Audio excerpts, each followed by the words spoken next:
अस्सलाम वालेकुम, welcome to my channel Libra lifestyle. उम्मीद है आप सब लोग खैर खैरियत से होंगे। जो लोग मेरे चैनल पर नए हैं या पुराने हैं और अभी तक चैनल को सब्सक्राइब नहीं किया है तो जाके सबसे पहले चैनल को सब्सक्राइब कर लीजिए और बेल आइकन को प्रेस कर दीजिएगा ताकि मेरी आने वाली मज़ेदार सी न्यू वीडियोस की नोटिफिकेशन आपको मिल सके। ये तो जनाब मेरा वही रिवायती पुराना जुमला कि ये पेंडिंग व्लॉग्स जो हैं वो अपलोड हो रहे हैं और बस इसका वॉइस ओवर कर रही हूँ। 2-3 पेंडिंग व्लॉग्स रह गए, उसके बाद इंशाल्लाह रमज़ान के व्लॉग्स अपलोड करूँगी। मैं तकरीबन पूरा मंथ लेट चल रही हूँ, 1 महीना पीछे चल रही हूँ मैं, लेकिन इंशाल्लाह जल्द व्लॉग्स ये पेंडिंग जो है वो कंप्लीट होंगे और फिर रमज़ान सीरीज़ स्टार्ट करेंगे। और यहाँ हम आए हुए थे छत पर थोड़ा सा फ्रेश एयर के लिए। और जनाब 13 शाबान का ये व्लॉग है, तो 14 और 15 शाबान की तैयारी चल रही है। तो यहाँ मैंने ले लिया है बीफ का कीमा और साथ में ली है चने और खशखाश, क्योंकि बन रहे हैं कोफ्ते। तो जिसको कोफ्तों की रेसिपी चाहिए वो आ जाए जल्दी से और रेसिपी जो है वो ले लें। और यहाँ मैंने ली है 2 से 3 अदद दरमियाने साइज़ की प्याज और साथ में अदरक के कुछ टुकड़े। अच्छा, ये फ्रीज़ करके हम रख लेते हैं अदरक के बड़े बड़े टुकड़े और बारीक बारीक काट के। तो ये वो अदरक है। और यहाँ मैंने खशखाश और चनों को जो है वो ग्राइंड कर लिया है। वैसे तो सिलबट्टे पे जो पिसता है उसका जायका जो है वो अच्छा आता है। मिसेस मूवी में आप सबने देख ही लिया होगा, सिलबट्टे वाली चटनी अच्छी होती है। तो बस यहाँ मैंने जो है वो ग्राइंडर में कर लिया था। और साथ ही साथ अब जो है बारी है कीमे को ग्राइंड करने की। कीमा जो है वो मोटे तवे का निकला हुआ था, लेकिन इसको आपने जो है वो लाजमी ग्राइंडर कर लेना है और इस तरह से जो है वो कुछ टेक्सचर आ जाएगा। और ये साथ ही मैंने जो है वो प्याज और अदरक को भी जो है वो थोड़ा सा ग्राइंडर कर लिया है, दरदरा सा पीस लिया है। वैसे आप बारीक काट के शामिल करते हैं तो उसका बहुत अच्छा टेस्ट आता है, लेकिन ये इंस्टेंट रेसिपी है। और साथ ही साथ यहाँ मैंने 4 से 5 हरी मिर्चों को भी जो है वो इसमें ग्राइंड कर लिया था। अब इसमें चने और खशखाश को मिला लेंगे। जो अगर आप सिलबट्टे पे पीस के इस्तेमाल कर रहे हैं तो बहुत ही अच्छा है, लेकिन आप ग्राइंडर में भी यूज़ कर सकते हैं। जायका बहुत अच्छा आता है। कोफ्तों का जो बेसिक इंग्रेडिएंट है वो चने और खशखाश है। तो पहले चने और खशखाश को अच्छी तरह से मिक्स कर लेंगे। ये जो रेसिपी मैं आपके साथ शेयर कर रही हूँ ये ऑथेंटिक है, ये है प्रॉपर कोफ्तों की रेसिपी। बस हाँ, इसमें हमने थोड़ी सी अपनी सहूलत के लिए ग्राइंडर का यूज़ कर लिया है, लेकिन जो कोफ्ते मेरी अम्मा और मेरी दादी के हाथ के होते हैं ना, उनका तो स्वाद ही अलग होता है। और ये उनसे कुछ मिलता जुलता है, लेकिन बस क्योंकि सिलबट्टे और बाकी थोड़े से और मेहनत ज़्यादा की जाए तो वो अम्मा और दादी वाले ही कोफ्तों का जायका आ जाता है। तो इसे अच्छी तरह से पहले जो है वो चने और खशखाश को जो है कीमे में मिक्स कर लेना है। जो भी काम मेहनत से किया जाए उसमें जायका तो आ ही जाता है, चाहे वो मशीन का हो या हाथ का हो। अच्छा, यहाँ जो स्पाइसेस मैं यूज़ कर रही हूँ उन्हें नोट डाउन कर लें। इसमें मैं शामिल कर रही हूँ नमक हस्बे ज़रूरत, साथ में मेरे पास जो है वो धनिया पाउडर है, साथ में लाल मिर्चों का पाउडर है और अदरक लहसुन का पेस्ट है, गरम मसाला है और पिसा हुआ ज़ीरा है। तो ये कुछ स्पाइसेस हैं जो हम इसमें अच्छी तरह से मिक्स कर लेंगे। इस तरह से सारे स्पाइसेस को जो है वो आपने अच्छी तरह से मिक्स करने के बाद इसमें शामिल करेंगे प्याज, अदरक और हरी मिर्चों को जो मैंने दरदरा से ग्राइंडर में कर लिया था, इसे मिक्स कर लेंगे। वैसे अगर आप जो है वो प्याज को बारीक कट करके शामिल करेंगे ना और हरी मिर्च और अदरक को, तो उसका और ज़्यादा अच्छा टेस्ट आता है, फ्लेवर इन्हेंस हो जाता है। लेकिन मैंने थोड़ा सा जो है वो अपनी सहूलत के लिए इसे ग्राइंडर कर लिया था, लेकिन बहुत ज़्यादा बारीक बिल्कुल पेस्ट नहीं बनाया था। आप देख सकते हैं कि इसमें प्याज, हरी मिर्च सब नज़र आ रहा है। अच्छा, मैं 13 को जो है वो इसकी तैयारी इसलिए कर रही थी क्योंकि हमारे यहाँ जो है ना वो बहुत सालों से ये शायद रिवायती बन गई है मेरे घर की कि जो 14 शाबान को नज़र फातिहा वगैरह होती है उसमें कोफ्ते ज़रूर बनते हैं, क्योंकि हमारे बड़ों को भी पसंद थे कोफ्ते जो इस दुनिया से जा चुके हैं। तो उनकी फातिहा वगैरह होती है, उन्हें याद करते हैं। तो बस ये है कि कोफ्ते ज़रूर बनते हैं, चाहे साथ में मटर पुलाव बने या बीफ का पुलाव बने या बिरयानी कुछ भी बने, लेकिन कोफ्तों का सालन ज़रूर बनता है। तो जी इस तरह से कुछ मैंने मिक्स कर लिया था। अब इसे मैं जो है वो समझे कि मैरिनेट करके रख दूँगी फ्रिज में तकरीबन आधे 1 घंटे के लिए, या जितना आपका दिल चाहे। आप फौरी भी इसे शेप दे सकते हैं, लेकिन मैंने जो है वो थोड़ी सी देर इसे फ्रिज में रख दिया था, ताकि जो है वो सारे मसाले, नमक आपस में अच्छी तरह से घुल मिल जाएं। और यहाँ बन रहा है चने की दाल का हलवा। इसकी रेसिपी भी मैं जल्दी से आपके साथ शेयर करती हूँ। जी तो जनाब, चने की दाल का हलवा बनाने के लिए मम्मा ने जो है वो तकरीबन आधा या पौन किलो के करीब जो है वो दाल सुबह बॉईल करने के लिए रख दी थी। बहुत से इसको भिगोया कुछ भी नहीं था, बस जो है वो पानी डाल के अच्छी तरह से इसे जो है वो गलने के लिए रख दिया था। और जब वो उसका पानी खुश्क हो गया, दाल गल गई, तो कुछ इस तरह से घोटना जो होता है, जिससे दाल घोटते हैं, इससे जो है वो दाल को मैश कर लिया था अच्छी तरह से, ताकि उसका दाना ख़त्म हो जाए। अच्छा, मुझे ना चने की दाल में थोड़ा थोड़ा कहीं कहीं जो दाना आता है ना, वो बहुत पसंद आता है चने की दाल के हलवे में। तो जनाब, कुछ इस तरह से जो है वो दाल को घोट लिया था। अब इसमें शामिल करेंगे 1 कप के करीब चीनी। चीनी आप कम ज़्यादा अपने हिसाब से कर सकते हैं। जिन्हें ज़्यादा पसंद है वो ज़्यादा चीनी शामिल कर सकते हैं, जिन्हें कम पसंद है, लेकिन हलवा है तो मीठा ही अच्छा लगता है, तो यहाँ जो है वो चीनी शामिल कर दी है। अब इसमें हम शामिल करेंगे घी। अच्छा, घी जो है ना वो आपने वक्तन फ़वक्तन ऐड करते जाना है। अब जैसे थोड़ा सा आपने आधा कप घी अभी इसमें डाल दिया, उसको अच्छी तरह से मिक्स किया, और मज़ीद ज़रूरत पेश आई तो आप इसमें, अच्छा, चने की दाल में तो आप जितना घी डालें हलवे में वो कम ही लगता है, तो आप कम ज़्यादा अपने हिसाब से कर सकते हैं। ये बहुत ही आसान सी रेसिपी आपके साथ शेयर कर रही हूँ, जिससे आप जो है ना वो बहुत जल्दी और थकन के बग़ैर जो है वो मज़ेदार सा हलवा बना सकते हैं। तो आपने पहले दाल को उबाल के अच्छी तरह से घोट लेना है, उसके बाद उसमें शामिल करनी है चीनी और घी। और यहाँ जो है वो मम्मा को चीनी कम लग रही थी, तो मम्मा ने कहा कि आधा कप और डाल देते हैं। तो यहाँ ये नुकुल भी नज़र आएंगे। हमारे घर में कोई नहीं खाता है नुकुल, अक्सर बेशतर आ जाते हैं, तो इसी तरह मीठों में शामिल होकर ख़त्म करते हैं। तो यहाँ जो है वो तकरीबन 1.5 कप के करीब चीनी इसमें डालिए।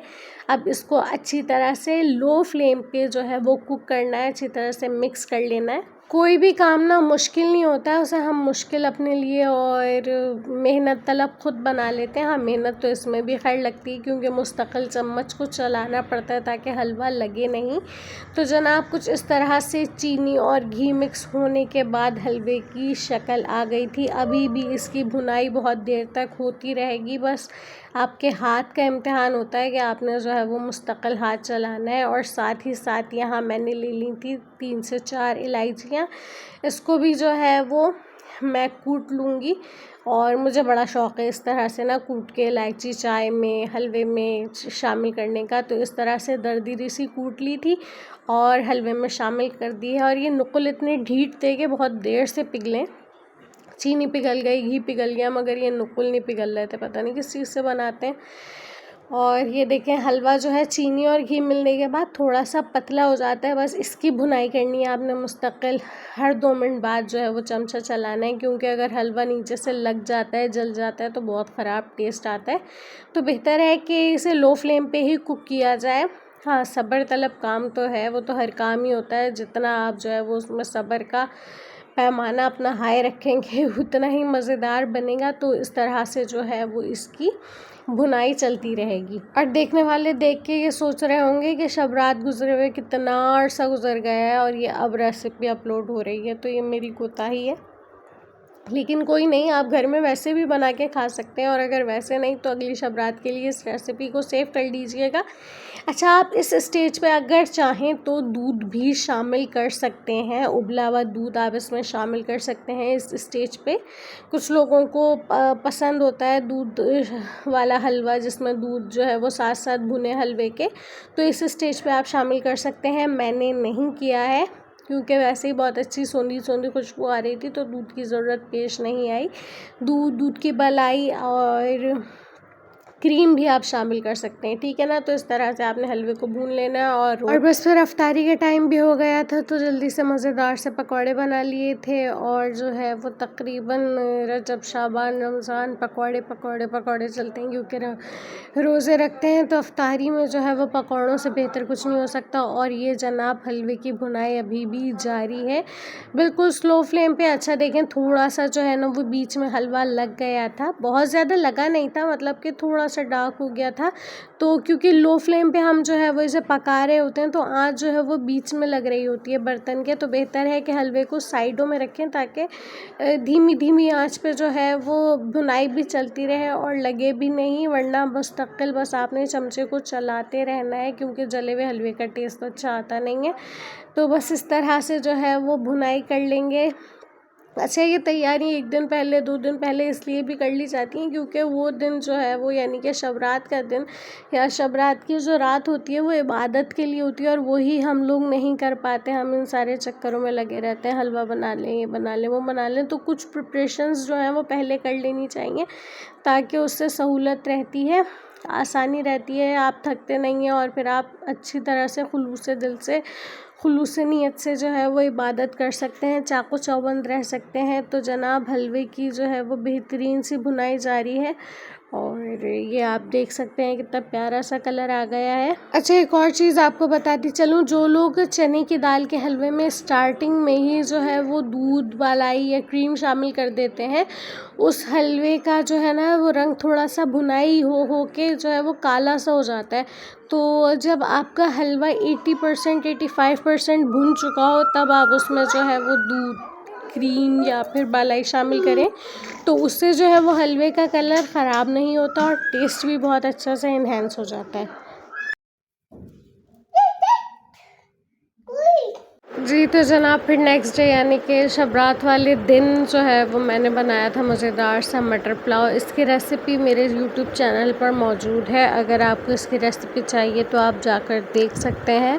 इतने मज़ेदार ये मटर पुलाव बनता है ना कि आप बाज़ार की बिरयानी पुलाव सब भूल जाएंगे। आप घर में इस तरह से मटर पुलाव और चने का पुलाव भी बना सकते हैं। तो बस यहाँ मैंने मटर पुलाव को जो है वो फाइनल टचेस दिए, यानी कि उसके जो शशके होते हैं कुछ, ऊपर से तली हुई प्याज और थोड़ा बहुत कलर, तो कलर शामिल करने से थोड़ी सी रौनक आ जाती है। और यहाँ मैंने जो है वो सालन भी तैयार कर लिया था कोफ्तों का, यानी कि कोफ्ते तो मैं शेप देकर रख चुकी थी लेकिन अब इसकी बनानी थी ग्रेवी। तो मैंने इस तरह से जो है वो फ्राई हुई हुई प्याज और दही का सालन बनता है, कोफ्तों का शोरबा जो बनता है, जो ऑथेंटिक रेसिपी है। बहुत सारे लोग टमाटर वगैरह से बना लेते हैं, लेकिन कोफ्ते का जो शोरबा असल मज़ेदार सालन होता है वो फ्राई हुई हुई प्याज और दही के साथ बनता है। तो इंशाल्लाह उसकी रेसिपी भी आपके साथ शेयर करूँगी।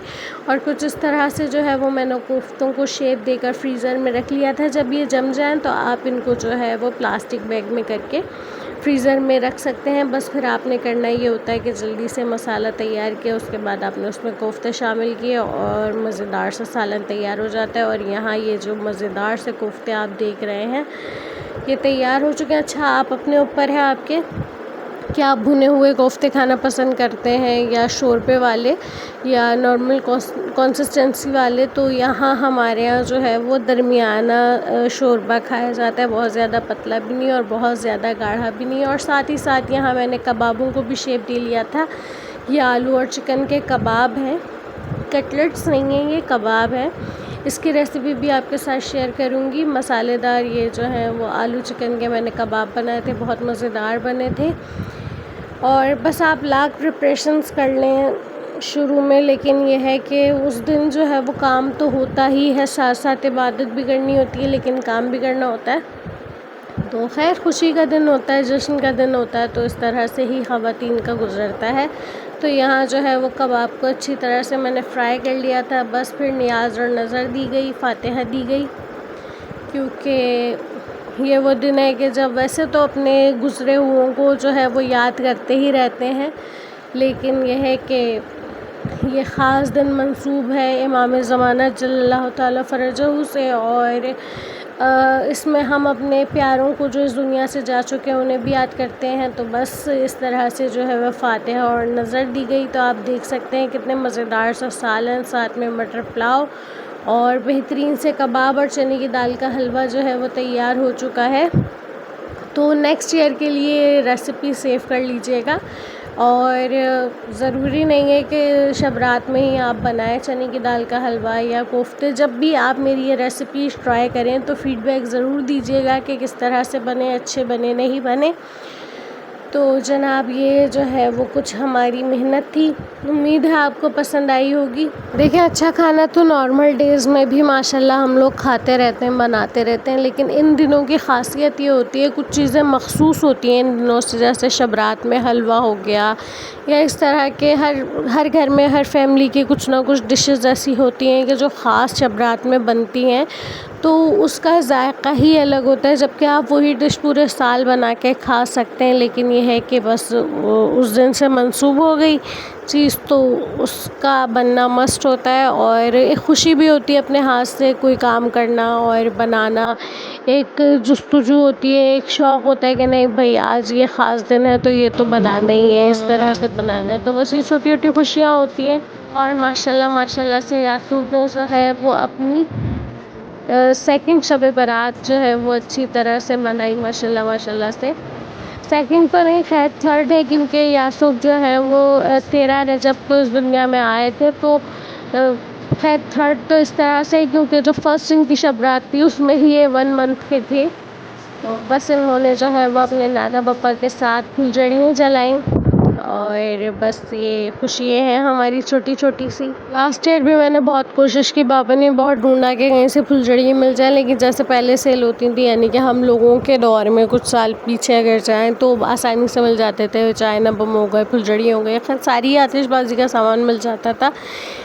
लेकिन अब जो है वो पाबंदी की वजह से छुप छुपा के सेल होते हैं। तो खैर इस साल जो है वो आहत की मेहरबानी हुई कि आसानी से जो है वो फुलझड़ियाँ मिल गई। तो यासूब ने बहुत इन्जॉय किया और बस फिर जो है वो सारे काम वाम से फ़ारिग होके आराम से मैंने और मम्मा ने आमाल किए, शब रात के जो भी आमाल थे, और बस सबके लिए और अपने लिए दुआ की कि परवरदिगार आलम हमारी नाक़िस इबादतों को जो है वो अपनी बारगाह में कबूल कर ले, क्योंकि हम तो इबादत का हक़ अदा कर ही नहीं सकते। हम तो उसकी दी हुई किसी भी एक चीज़ नेमत का जो है वो शुक्र अदा करने से क़ासिर है। लेकिन बस ये है कि टूटी फूटी इबादत अल्लाह की बारगाह में पेश कर देते हैं। वो रहमान और रहीम है, वो कबूल करने वाला है। तो बस जनाब आमाल किए और यहाँ यासूब को मैंने सुला दिया था। अच्छा पूरा दिन जो है वो खेलते कूदते रहे, तो थके हुए भी थे, तो आराम से सो गए थे ताकि मैं जो है वो आराम से नमाज़ वग़ैरह पढ़ सकूँ। तो खैर फिर हमने जो है वो नमाज़ वग़ैरह पढ़ी, आमाल किए, उसके बाद मैंने और मम्मा ने सहरी की। उसकी क्लिप्स वग़ैरह मैं बनाना भूल गई थी, और क्योंकि थकन भी बहुत होती है तो बस फिर जो है ये छोटा सा नेक्स्ट डे का व्लॉग मैंने शूट किया था।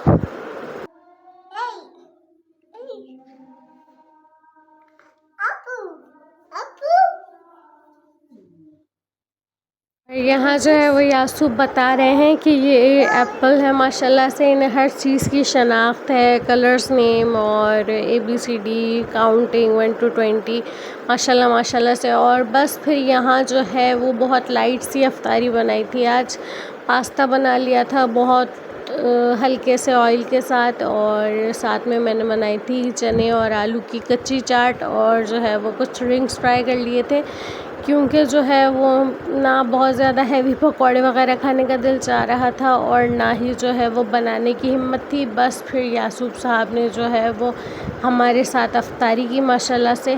तो अगर आपको मेरा ये व्लॉग, मेरी रेसिपीज़ पसंद आई हों तो वीडियो को लाइक कर दीजिएगा अपने फ्रेंड्स और फैमिली के साथ जो कि कुकिंग करने के शौकीन हैं या जो है वो कुकिंग देखने के शौकीन हैं, व्लॉग्स देखने के शौकीन हैं, तो उनके साथ वीडियो को शेयर कर दीजिएगा। चैनल को सब्सक्राइब नहीं किया है तो चैनल को सब्सक्राइब कर दीजिएगा। इंशाल्लाह किसी अच्छी सी वीडियो, किसी अच्छे से व्लॉग, किसी अच्छी सी रेसिपी के साथ आपसे मुलाकात होगी। तब तक अपना बहुत सारा ख्याल रखिएगा। मुझे, यासूब अब्बास को और मेरी फैमिली को दुआ में याद रखिएगा। अल्लाह हाफ़िज़।